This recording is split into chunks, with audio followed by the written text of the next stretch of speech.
Okay, this is the reading and help video for reading 6 in Anthropology on stereotyping. Classifying people and things is something we all do every day. You cannot afford the time and energy to take a fresh look at every new thing or person you encounter. Instead, you think back to a previous experience involving a similar person or thing. You then put the new person or thing into a category with those similar to the ones you encountered before. This process saves time and energy. It is generally useful. However, it can also be dangerous. Suppose you perceive that a new person or thing is like one you already know.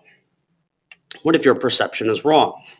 From that moment on, you may have set yourself up to misunderstand that new person or thing. Another point to consider is that no two people or things are exactly alike. You are unique.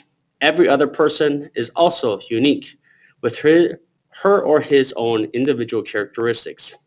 Many people have a stereotype of an individual or a group of people.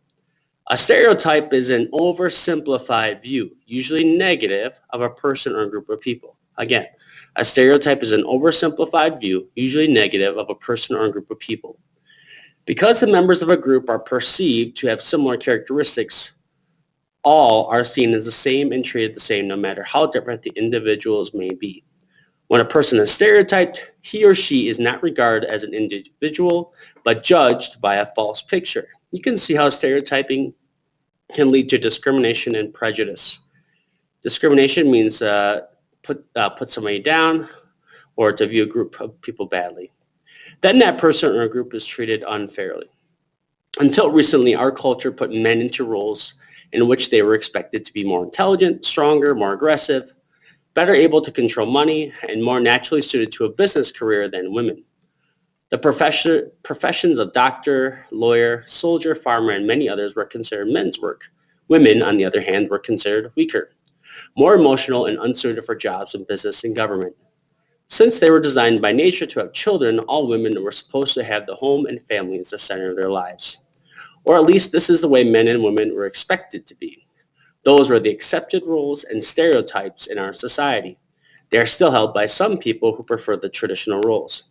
Ideas about sex roles and sex stereotypes are changing in our culture throughout the world. Most areas of the world are, however, changing those stereotypes at a far less rapid rate than we are in the United States. With the breakdown of sex stereotypes comes a greater freedom for every person to be the kind of individual she or he wants to be. Men are beginning to enjoy more freedom of emotion than before. Women are becoming more influential in the worlds of business and government. The cultural differences between the sexes are beginning to disappear. Men and women are beginning to share child raising and housekeeping activities. There is a changing social climate. People are freer to choose different roles, whether they are traditional or non-traditional. Stereotypes, of course, do not refer only to the sexes. They have also been applied to people of other races, religions, and nationalities, to name only a few categories. How many times have you heard people condemn others just by referring to the group name? Well, what do you expect? He or she is a fill in the blank. Stereotyping has led to misunderstandings, hard feelings, prejudices, hatred, and even wars. The unfortunate thing is that that kind of stereotyping is unnecessary. Think of each person as an individual with his or her own good and bad points, talents and weaknesses. Isn't this how you want to be regarded? A reading review. What is treating people on the basis of a few similar characteristics called? Stereotyping. How are stereotypes of men and women changing in American culture? Again, going away from those traditional roles of women being the housekeeper and raising the children, and men just being the breadwinner and the worker. Instead, those roles are now shared. That's the help video for today.